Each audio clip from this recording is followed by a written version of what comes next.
My favorite Halloween mask, Michael Myers. I have to start with Halloween H2O.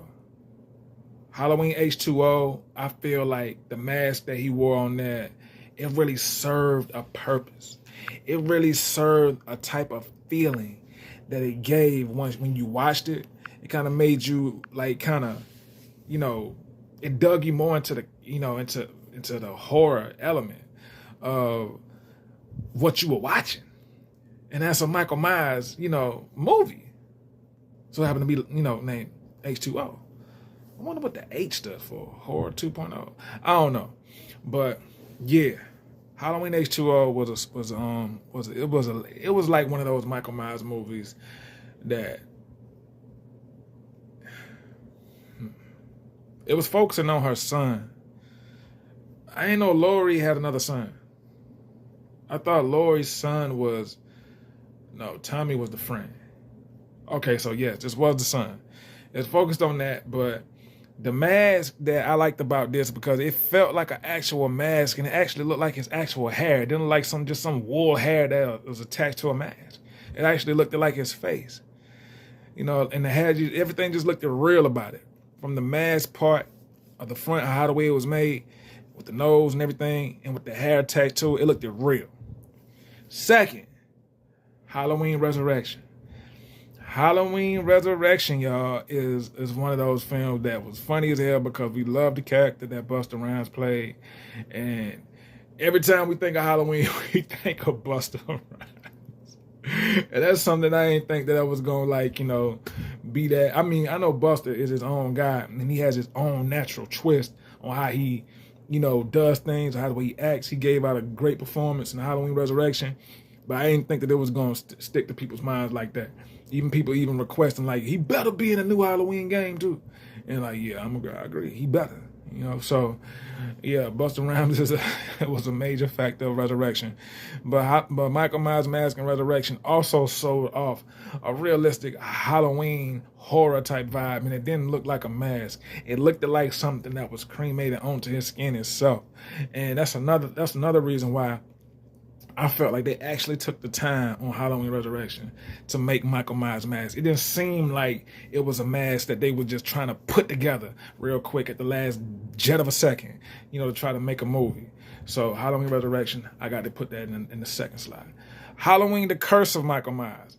Now, Halloween, The Curse of Michael Myers, that film, I didn't really like that mask. I don't know, man. It was like, it was cool. I'm looking at it. I fuck with that mask too. I don't know. Now I'm at the point to where it's like, do I want to put Halloween Curse Michael Myers mask in the number 1 slot? Or do I want to move it to number 2? But Halloween The Curse of Michael Myers, that mask was dope. Because it actually didn't look like it was rushed. It actually looked like somebody told them, like, hey, we're going to start shooting the movie, in about 2 months. So you got 2 months prior to get the mask and everything. It like somebody let them know 2 months prior ahead of time before they got ready to start the shooting with the production and everything. They let them know 2 months in advance about the movie date and when it was going to be before they start making the mask. So Halloween 4, Michael Myers actually sold horror and actually looked at like that was his real face as well. Now Halloween 5, that was 4 was the return. 5 was the revenge. Where that little badass girl had Michael Myers like spirits inside of her. And then I feel like somebody should have been, I ain't gonna say, listen. They should have shot that little girl. But anyway, Halloween 5, the girl on the movie, of course. Clipping shit. But Halloween 5, the return of Michael Myers. That mask, hated it. I hated the Halloween 5 Michael Myers mask. I feel like that mask really didn't do it for me. That was one of the movies that felt like, hey, we finna rush this shit. Like somebody just told us at the last minute that we was gonna be doing this. So we gotta hurry up and just put something together. We just gotta do it because production told us late. That's what it felt like when I looked at Halloween 5. It looked like what is this? What is this shit? I can't get jiggy with this shit. Like it was like one of those things, like a Jamaican accent just come out of nowhere, and you look at it and just come out of nowhere with a Jamaican accent. Like I can't get jiggy with this shit.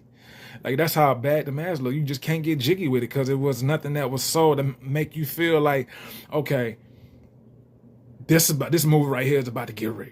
You know, they you can see like one thing for Mask from Halloween 1, if it just continuously, gradually got better throughout the movie, periods of time, right? You would kind of like think like, okay, they making progress through each film. But it's like they'll go up and they'll go back down. And it's like, I don't know if they fired some people with the mask making department as far as that, but it wasn't consistent with the mask, man. And Halloween 2 mask, it was even more worse. Halloween 2 mask just looked like some shit I could have, like, if I had a little kid, son or daughter, that's probably like 3, I feel like he or she would, they could have made a better mask than that. That's how bad Halloween 2 mask was. It looked like a kid made it. So it was something that I felt was talking about consistency and inconsistency patterns. Yeah. Because, I mean, like, why not just keep I can't say keep the same mask because, you know, we don't really know if they, like, how many times they swap Michael Myers.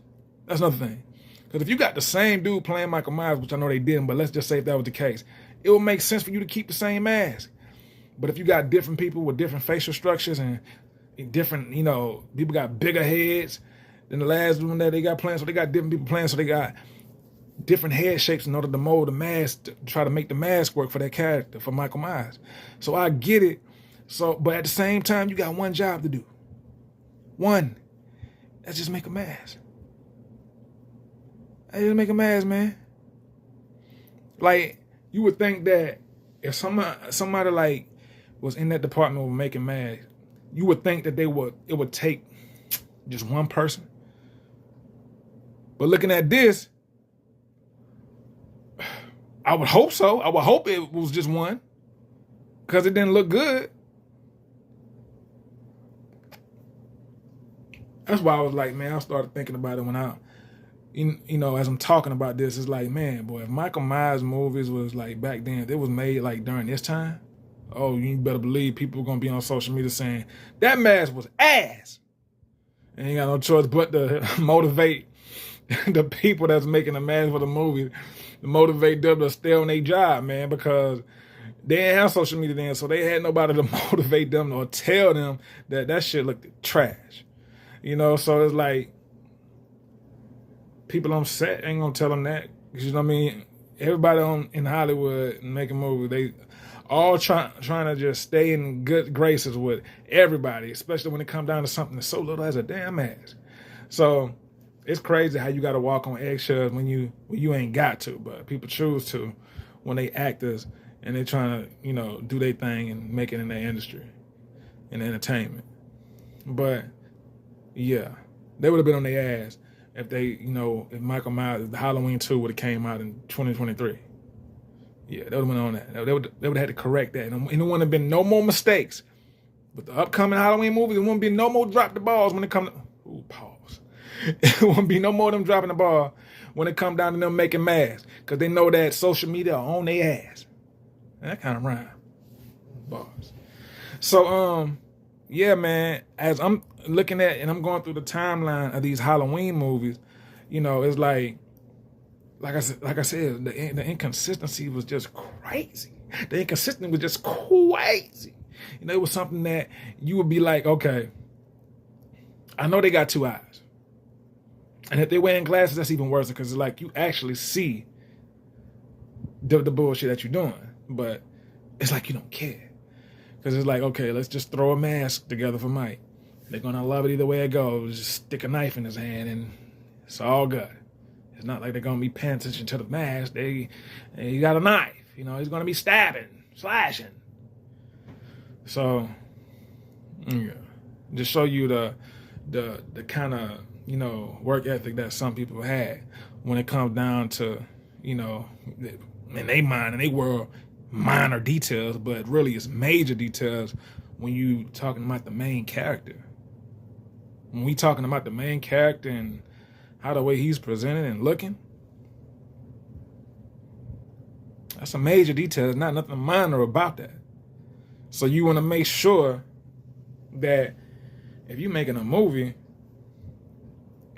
that was successful after the first one, that should be every motivation in the world. On top of that, you're getting paid. In my Anthony Anderson voice, you're getting paid. You're getting paid to do something. So on top of that, that should be extra motivation. You got to get it. Get to it. Got to put yourself and go through it. You got to get it. Get to it. You got to put yourself all the way through it. Put yourself all the way through it. But that's Sensei reality. That's all the time I got. But I gave y'all my list of my favorite masks, all the way from Halloween 1 to 5. And yeah. I see y'all on the rebound tip. Y'all know what it is. Y'all know what it be. Sensei's reality. One love.